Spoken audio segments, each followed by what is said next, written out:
पाकिस्तान जो पूरा ही षड्यंत्र, धोखा, आतंकवाद, झूठ, बेईमानी इसके ऊपर टिका अमेरिका के ऊपर कोई विश्वास नहीं करता। अमेरिका की इज्जत बहुत कम हुई है, उसकी सुपर पावर स्टेटस को बड़ी भारी चोट लगी है। लेकिन अमेरिका ने पूरी दुनिया में 750 मिलिट्री बेसिस स्थापित कर रखे हैं। इसीलिए तो कर रखे हैं कि वो पूरी दुनिया पे कंट्रोल करना चाहता है।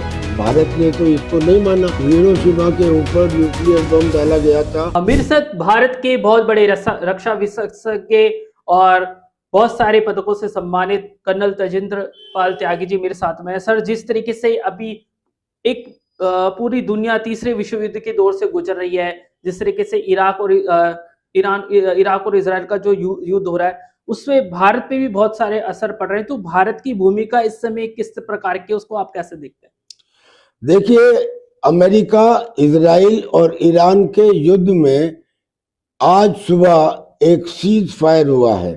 इसका तो हम स्वागत करते हैं कि सीज फायर हुआ है, लेकिन उस सीज फायर के पीछे ये बताया गया है कि पाकिस्तान ने मध्यस्थता की है। पहली बात तो ये कि पाकिस्तान ने मध्यस्थता नहीं, डाकिए का काम किया है, इधर का मैसेज उधर और उधर का मैसेज इधर पहुंचाने का।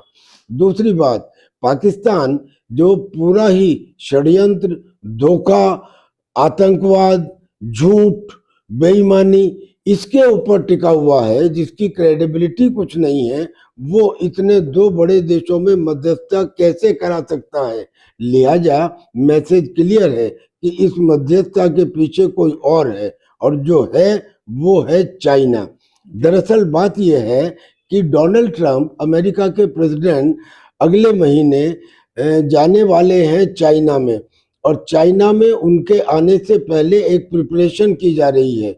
लिहाजा उन्होंने ईरान के ऊपर दबाव बनाया कि आप जल्दी से जल्दी स्ट्रेट ऑफ हॉर्मुज को खेल लिए, क्योंकि इसकी वजह से न केवल 2-4 देशों का बल्कि पूरी दुनिया के ऊपर, क्योंकि उनका तेल, उनके फर्टिलाइजर, उनका हीलियम गैस ये सब रुक गए हैं, तो बुरा प्रभाव पड़ रहा है।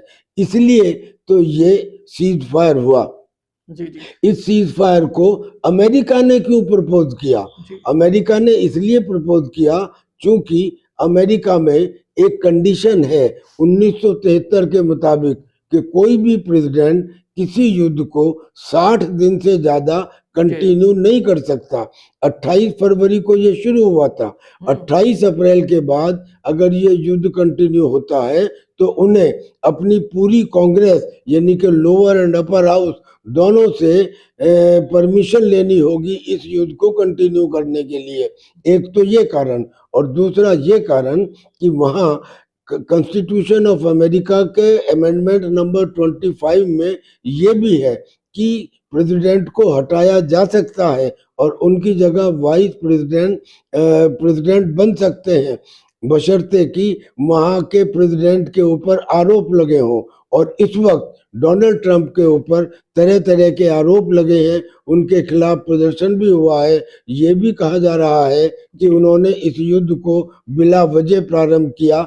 लिहाजा इन कंडीशंस को देखते हुए अमेरिका ने इस सिचुएशन में से और अमेरिका को बाहर निकालने के लिए इस सीज फायर का ऐलान किया। सर, जिस तरीके से डोनाल्ड ट्रंप की भूमिका इस युद्ध को लेकर आई, तो डोनाल्ड ट्रंप का जो व्यवहार आया एक तानाशाह की तरह आया। जिस तरीके से खामनेई की मौत हुई, उस तरीके उसको लेकर कहा जा रहा है कि अमेरिका वैश्विक स्तर पर अपना जो वर्चस्व है उसको एकदम बढ़ाना चाहता है। वो किसी पे भी कुछ भी कर रहा है, टैरिफ लगा रहा है, जबरदस्ती पूरी दुनिया को वॉर में घसीट रहा है। तो अमेरिका की पूरे भारत में भी लोग दबे उसकी आलोचना कर रहे हैं, पूरी दुनिया अमेरिका की आलोचना कर रही है। आप क्या कहते हैं? नहीं, सही बात है, क्योंकि डोनाल्ड ट्रंप में अहंकार बहुत ज्यादा है। वो हर बात को ये बोलते हैं मैं ऐसा करूंगा, मैं ऐसा करूंगा, और लोगों ने देखा कि उन्होंने वेनेजुला में मादुरो को कैसे पकड़ के ले आए।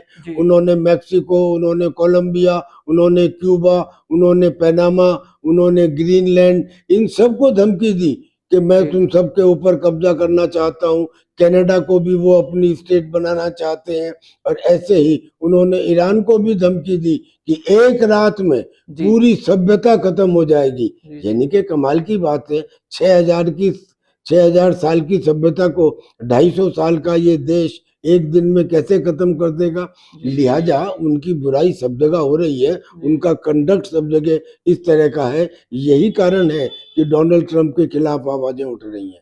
लोग कह रहे हैं कि इराक लगभग अपनी बर्बादी की तरफ बढ़ चुका है। आने वाला इराक का भविष्य आप रक्षा मामलों को लेकर किस तरीके से देखते हैं और क्या कहना चाहेंगे? देखिए, ईरान जो है, ईरान में तकलीफ और नुकसान इजराइल के मुकाबले कहीं कहीं कहीं ज्यादा हुआ है।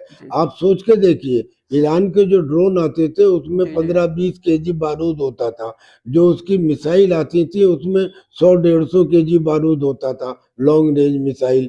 लेकिन जो अमेरिका और इजराइल ने वहां पे बम डाले हैं उसमें 1000 केजी बारूद, 1 टन 2 टन बारूद ऐसा होता था, और वहां के 30,000 टारगेट को ध्वस्त किया गया। तो ईरान में कितना नुकसान हुआ होगा अंदाजा लगा सकते हैं। लेकिन ईरान के नुकसान की खबरें बाहर नहीं आई, क्योंकि ईरान ने ये कह दिया था कि अगर कोई मेरी धरती पर किए गए नुकसान के बारे में वीडियो बनाएगा तो उसे दुश्मन का जासूस समझा जाएगा। और यही कारण है कि ईरान की खबरें बाहर नहीं आई, पर ईरान बुरी तरह से टूट चुका है और इसलिए ईरान भी तैयार हो गया इस सीज फायर को एक्सेप्ट करने के लिए। लेकिन सर, भारत का जो रुख रहा है हमेशा था तटस्थता का रहा है। लेकिन क्या आपको नहीं लगता है कि हमारा जो झुकाव है इज़राइल की तरफ हम ज़्यादा झुके हुए हैं, हम इज़राइल को तवज्जो दे रहे हैं, हम ईरान से अपने जो ताल्लुकात है खराब कर रहे हैं? नहीं, हमारा बैलेंस व्यू रहा है। अगर बैलेंस व्यू ना रहा होता तो हमारे टैंकर्स को, हमारे जहाजों को ईरान ने स्ट्रेट ऑफ हॉर्मुज से कैसे पास होने दिया होता। और उनके जो राजदूत है हिंदुस्तान में, उन्होंने कहा है कि हिंदुस्तान हमारा मित्र देश है, लिहाजा हम इजराइल के साथ भी हैं, ईरान के साथ भी हैं। जी। सर, जिस तरीके से ये युद्ध हुआ है, इसमें ये आशंका ये भी मानी जा रही है कि युद्ध दोबारा शुरू हो सकता है। तो और जिस तरीके से भारत का जो रवैया रहा है, जो हमारे नागरिक ईरान, इज़राइल में फँसे हुए हैं, उनको बाहर निकालने के लिए जो कोशिशें की जा रही है, उसको लेकर क्या बोलेंगे? देखिए, ये आपने बड़ा अच्छा सवाल किया।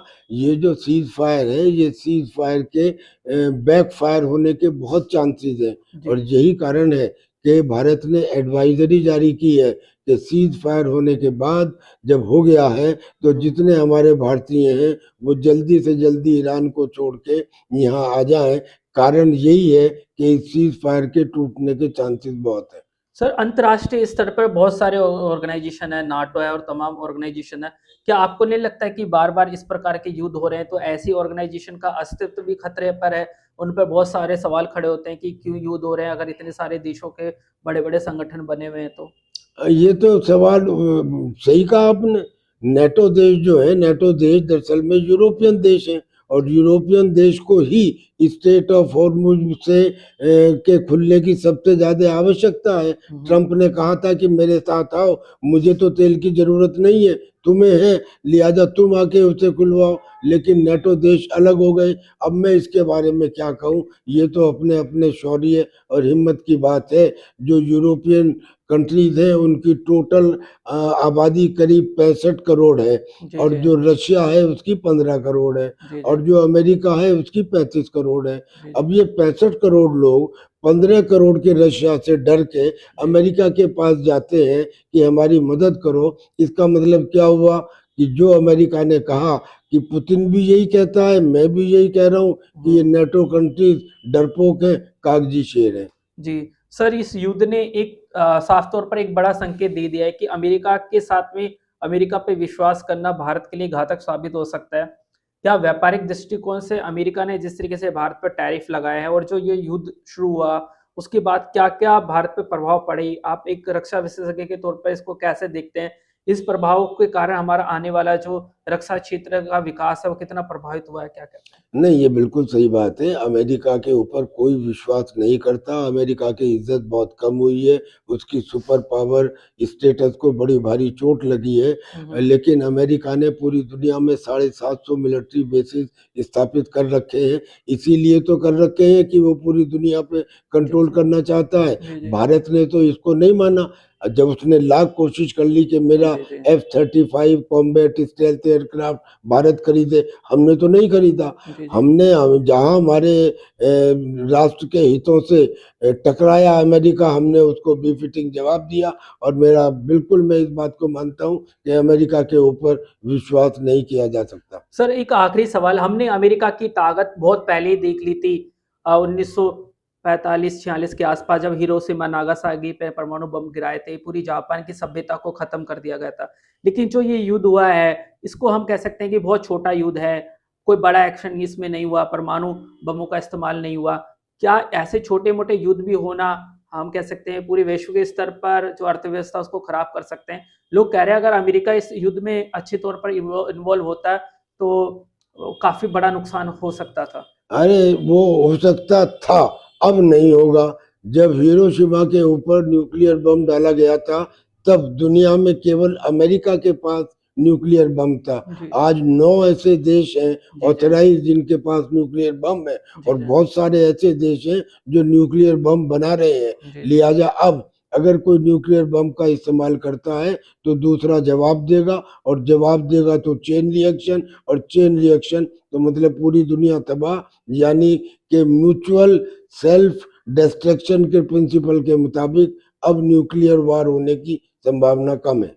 सर, आपने बोला न्यूक्लियर वार होने की संभावना कम है, लेकिन हमारा पड़ोसी देश पाकिस्तान बार-बार न्यूक्लियर वॉर की धमकी देता रहता है। तो क्या ऐसे में भारत को जो अपना न्यूक्लियर वेपन्स का ज़ख़ीरा है, उसमें बढ़ोतरी करने की ज़रूरत है, या फिर हमारे पास पर्याप्त न्यूक्लियर पावर है, या फिर और हमें सुपर पावर बनने के लिए, अपना डोमिनेंस क्रिएट करने के लिए, अपनी सुरक्षा के लिए कुछ और बड़े कदम उठाने चाहिए? हमारे पास एडिक्वेट न्यूक्लियर पावर है, और अगर पाकिस्तान की धमकी की हम परवाह करते तो कारगिल युद्ध में क्यों नहीं निकाल लिया उसने न्यूक्लियर बम, जी। या जब ऑपरेशन सिंदूर हुआ था तब क्यों नहीं निकाल लिया उसने अपना न्यूक्लियर बम।